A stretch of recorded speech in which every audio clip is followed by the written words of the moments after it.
Pues entonces, otra vez el cartapacio con los mapas. Tengo todos los mapas de este país al menos.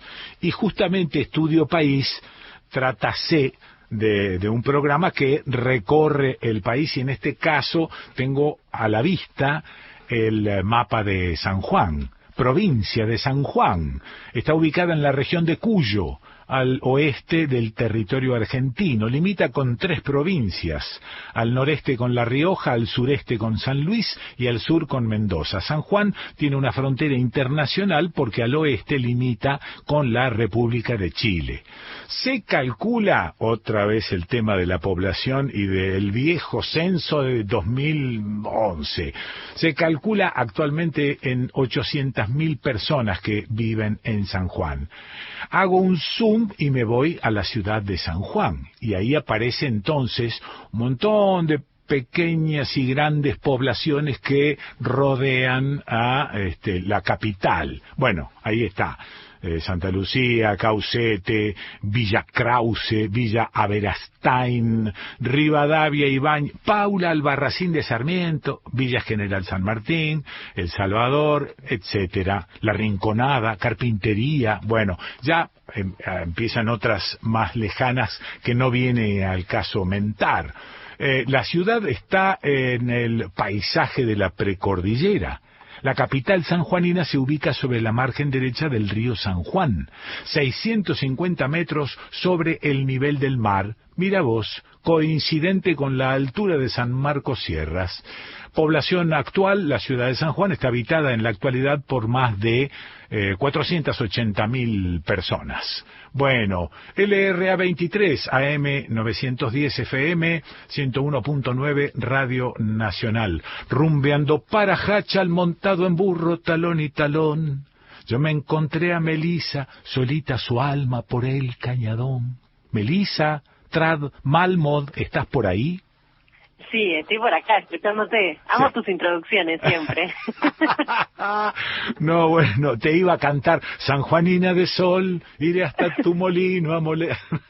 El trigo de los dos. Es un temazo ese total. Bueno, Melisa, sí. sos sanjuanina, ¿no?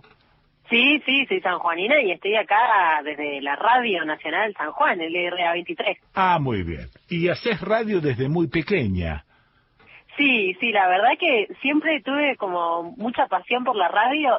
Me acuerdo que la primera vez que fui fue estar en un campamento, en un departamento alejado, sí. Y nos hicieron como un juego, qué sé yo, y en el juego teníamos que ir a varias postas del lugar, y a mí me tocó ir a la radio con un grupo de amigos, tenía, no sé, 11 años, Ajá. Y fuimos y nadie se quería sentar a hablar, ¿viste? Porque nos invitaron directamente a sentarnos en el programa. Nadie quería pasar a hablar y yo pasé, me senté. La piscueta, yo creo que... de puro piscueta. Sí. Yo creo que de ahí me nació completamente el amor por la radio. Fue ese amor a primera vista. Y después, por suerte, tuve la posibilidad de ir a un colegio secundario que es la provincia de San Juan, que se llama el Colegio Central Universitario, que tiene su propio programa de radio. Y ahí me parece, bueno, yo estuve todos mis años de la secundaria haciendo ahí el programa de radio. Ahí encontré mi vocación. Después estudié comunicación social, pero digo, la importancia también de las lindas oportunidades que les podemos dar a los jóvenes de que encuentren su vocación también, cuando hay radios universitarias, hay radios escolares, ¿no? Sí. Me dice Juancito que te especializás, bueno, charlamos ya hace algunos meses, y que te especializás en periodismo internacional. ¿Por qué agarraste para ese lado? Bueno, yo la verdad que de muy chiquita viví 2 años en Canadá porque mi papá estaba haciendo una beca doctoral y entonces tuve esa experiencia de como ir al jardín con chicos que venían de todo el mundo porque era un jardín universitario, entonces eran todos hijos de profesores, de alumnos, y yo creo que desde ese momento a mí me entró ese bichito de lo hermoso que es convivir con lo diferente, ¿no? Y con las distintas culturas, y de ahí nunca se me fue eso, siempre para mí fue como un sueño viajar cuando era más chica, y después lo pude concretar porque trabajé mucho en ONGs, y empecé a entrar como en movimientos de jóvenes internacionales que tienen cierto presupuesto también para hacer conferencias, para viajar. Claro. Y nada, y empecé así y después nunca lo dejé, digamos, me encantó y realmente empecé a sentir ese poder de la necesidad de que empaticemos también con lo que pasa no solamente en nuestro rincón del mundo, ¿no? Eso. Decime, ¿qué es Cuestión de Perfumes? Bueno, Cuestión de Perfumes es un blog que empecé un poco más chica, que tenía que ver justamente con contar las experiencias que yo iba teniendo cuando viajaba. Qué bueno. Cuando viajaba, digo, en general no viajaba necesariamente como turista, sino que viajaba varios meses, por ahí de mochilera, en algunos lugares. Sí. Y a mí me interesaba contar una historia intermedia, que no fuera por un lado, viste, el típico blog de viaje que te dice qué tenés que conocer cuando vas a un lugar, sino que fuese una cosa como mitad periodística, mitad viajes, ¿no? De decir, bueno, nos vamos a esta región de, no sé, nos vamos a Estambul, ¿no? ¿Cuáles son las problemáticas también en Estambul? ¿Qué dicen los jóvenes? Hablar con la gente de esas comunidades, bueno, que va un poco en relación a mi profesión de periodista, y ese fue un blog que empecé para juntar esas dos cosas. Hoy en día lo continúo también en mis redes sociales, ahí en Instagram, sobre todo, subo videos de política internacional, que es @melisapad, EAD de dedo, porque bueno, mi nombre es difícil de escribir, se confunden, pero bueno, ahí sigo haciendo un poco eso. Qué maravilla. Bueno, nada, ya que estamos viajando y antes de preguntarte cosas de la ciudad de San Juan o de LRA 23 AM 910 FM 101.9, hay un tema, y aprovecho tu presencia, que nosotros lo titulamos siempre conflicto en Medio Oriente, y en realidad, en general, no se sabe bien qué cuernos es Medio Oriente y en qué consiste ese conflicto. ¿Podés hacerme un pequeño resumen? Sí, la verdad que va a ser un esfuerzo el pequeño resumen, lo voy a intentar porque realmente es un conflicto tan emocionante que sinceramente podríamos, creo que hablar todo el programa de este conflicto palestino-israelí. Algunos, como bien decís, no le llaman conflicto. ¿Por qué no le llaman conflicto? Porque ahí hay yo creo que por ahí para la gente que nos esté escuchando, que por ahí no lee ese tema porque no se ha interesado, porque no ha encontrado una información en realidad que le genere como alguna motivación, uno tiene ese prejuicio de que es como, bueno, esos dos bandos que se pelean hace décadas, ¿no? Claro. Y que cada tanto uno ve como, bueno, bombardeos en la tele y guerra y bueno, y después vuelve a la normalidad y así. Sí, pero ¿sabés qué? No. Parecería ser que hay cierto sector de la prensa que no se mete con esto porque no se le da la impresión de que meterse a favor de los palestinos es ser antisemita. Ahí se nos confunden mucho las cosas, ¿no es así? Sí, la verdad que me parece importantísima esa aclaración que haces, porque ese es el primer error, ¿no? Porque de alguna manera esa cuestión de decir que alguien es antisemita tiene que ver con plantear que cualquier objeción a las políticas que promueve el Estado de Israel en su territorio, uno como que no se puede oponer porque eso sería automáticamente como avalar el Holocausto, ¿no? Eso es. Eso es tremendo. Porque nos deja inmovilizados ante cualquier crítica de una situación, de un conflicto que no es un conflicto igualitario. Estamos hablando de un conflicto que es fuertemente asimétrico y que tiene que ver con un bando que está sobre el otro, digamos. Ahí no vamos a entrar mucho en la historia porque de verdad estaríamos todo el programa, pero hablamos de una población árabe que de repente, después del horror del Holocausto, se dice, bueno, a ver, tenemos que crear un Estado para el pueblo judío que viene sufriendo todo lo que ha sufrido durante estos años, cual, por supuesto que es real ese sufrimiento, y de repente lo que te dicen es, bueno, este territorio donde estaban los árabes y donde venía habiendo una inmigración judía, dicen, bueno, este territorio lo vamos a dividir a la mitad, una parte te queda a vos, una parte te queda a vos, y desde ahí, desde ese mismo comienzo, digamos, siempre hubo guerras, porque obviamente, digamos, imagínate que es tu casa, vienen y te dicen, bueno, estas dos habitaciones van a ser para esta gente que no tiene dónde vivir. Y vos decís que es asimétrico porque, por decirlo en términos de guerra, Israel tiene un poder de fuego superior a Palestina. Sí, eso por un lado, y eso se ve reflejado en los números, digo, del tipo de instrumentos militares que tienen los israelíes, incluso de defensa. Claro. Deben haber visto en redes sociales ese famoso domo de hierro que intercepta los cohetes, los misiles desde Gaza. Eso por un lado, pero por otro lado, ¿por qué es asimétrico? Porque hablamos de una fuerza de ocupación y hablamos de una población ocupada. Claro. Cuando se dijo esto de que se dividía en dos, vos sabés que yo en el 2016 viajé para Palestina, para Israel, y a mí lo que me sorprendió es, yo había estudiado la historia porque fue como siempre el conflicto que más me apasionó. Claro. Y yo decía, claro, bueno, pasó esto, se dividieron las tierras, se quiso crear como dos estados, hoy en día son estos dos pueblos que viven como uno junto al otro, y bueno, y entonces eso obviamente va a generar problemas. Pero la verdad es que no, la verdad es que cuando uno está ahí, se da cuenta que no son dos vecinos, digamos, es un territorio, es el Estado israelí que tiene y que ocupa cada vez más territorios de los pueblos palestinos, que no son considerados un Estado oficialmente, internacionalmente, a pesar de que esa es como la lucha, pero vos lo que ves es todo el tiempo ciudadanos de primera y segunda clase, o sea, los palestinos no se pueden mover libremente, no pueden acceder libremente a la salud. Cuando escuchamos, me imagino que la audiencia habrá escuchado que se pone Israel como un ejemplo en la vacunación contra el COVID hace rato.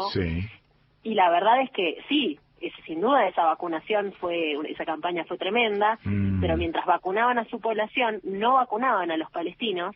Y ellos por el derecho internacional, por las convenciones de Ginebra, ellos tenían la obligación de también cuidar la salud de ese pueblo al que están ocupando.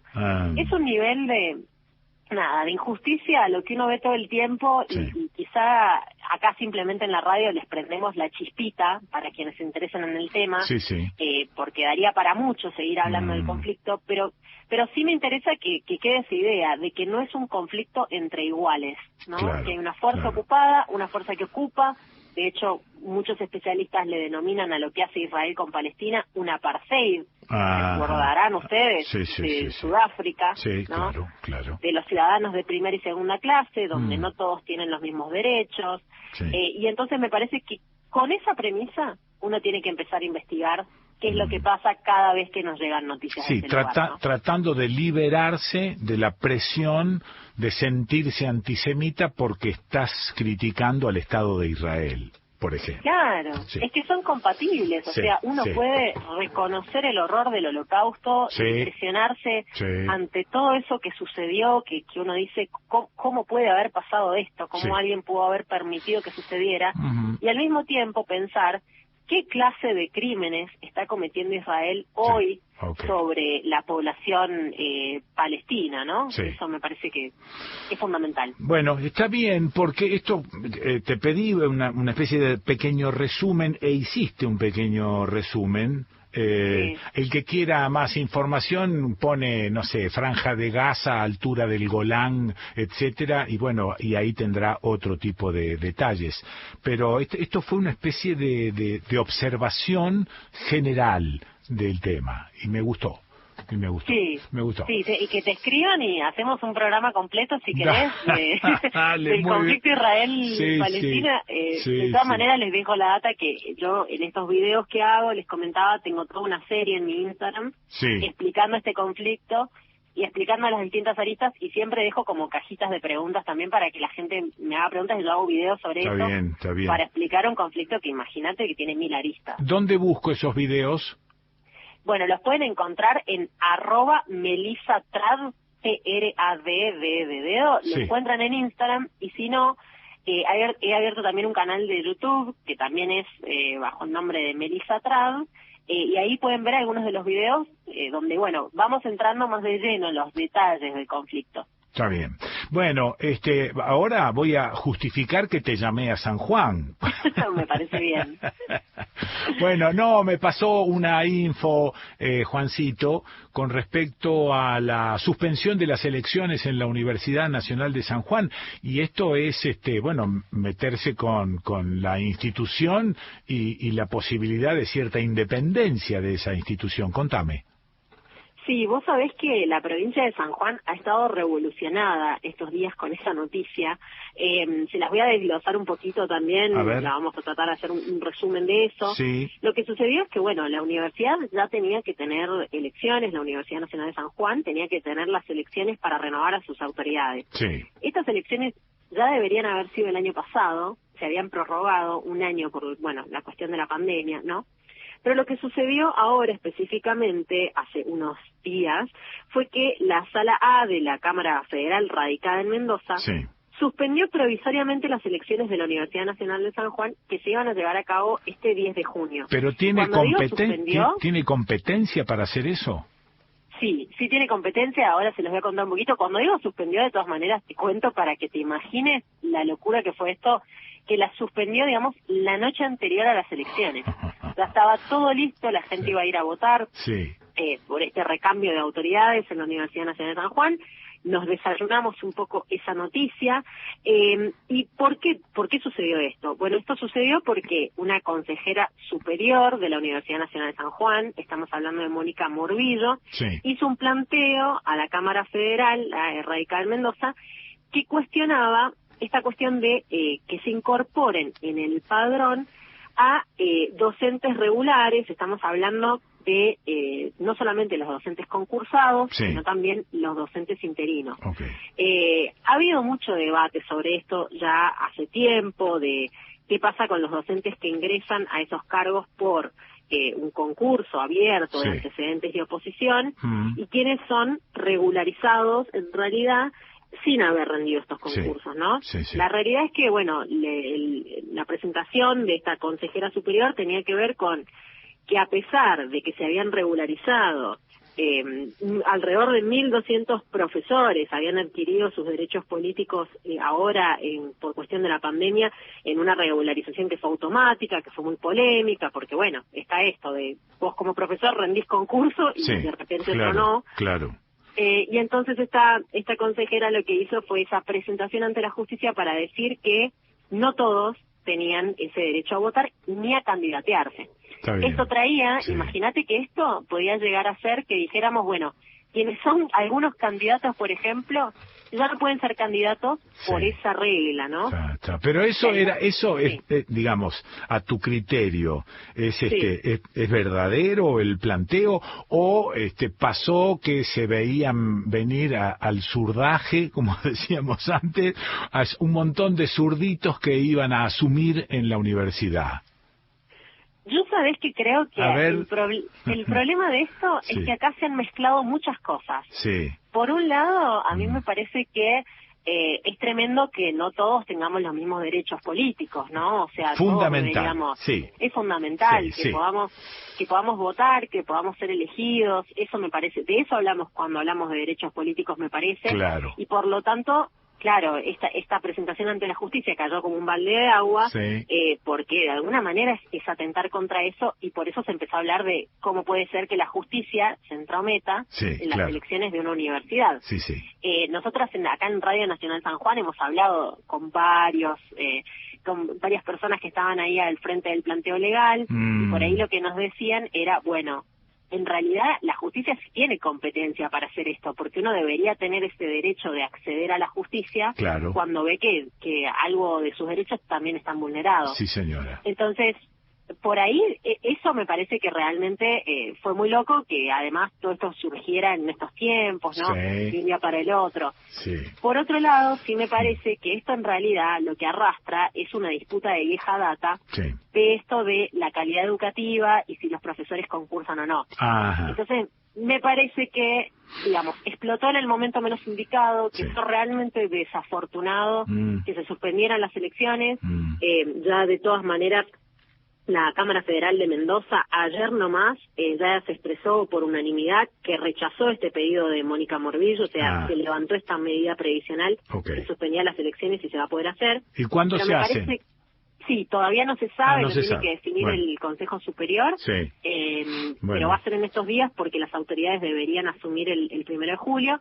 Pero me parece que no hay que perder de vista que estaría bueno, y te lo digo yo como egresada de la Universidad Nacional de San Juan, como exalumna de esa institución, que a mí personalmente me parece importantísimo que no haya una regularización automática de los profesores, digamos, que obviamente se les dé la chance a los profesores de rendir concursos, porque muchas veces eso ha sido un problema no de los docentes, sino de la misma institución, pero sí que los profesores puedan de alguna manera acceder, digamos, concursar, competir, para que también los estudiantes digan, bueno, a ver, a mí como estudiante me evalúan, me gustaría que a mis profesores también, ¿no? Que uno esté accediendo a una educación de calidad. Y bueno, esos son un poco los debates que estamos transitando aquí en la provincia de San Juan. Con todo esto que ha sucedido, evidentemente ya se va a regularizar y ya tendremos elecciones en la Universidad Nacional de San Juan pronto. Melissa, gracias. Melissa Trad, T-R-A-D. ¿De dónde viene el Trad ese? ¿De qué origen me preguntás? Sí. Es libanés. Ah, libanés, muy bien. Sí. Melissa Trad Malmod, ¿el apellido también es libanés? Sí, en realidad es una deformación, ¿viste lo que pasa en la Argentina cuando llegaron nuestros ancestros? Sí, cualquier cosa, no me digas, cualquier cosa. Sí, venía de Masmut, en realidad lo escribieron Malmod, pero bueno, de origen árabe también. Qué maravilla, bueno. Gracias, Melissa, te mando abrazo grandote.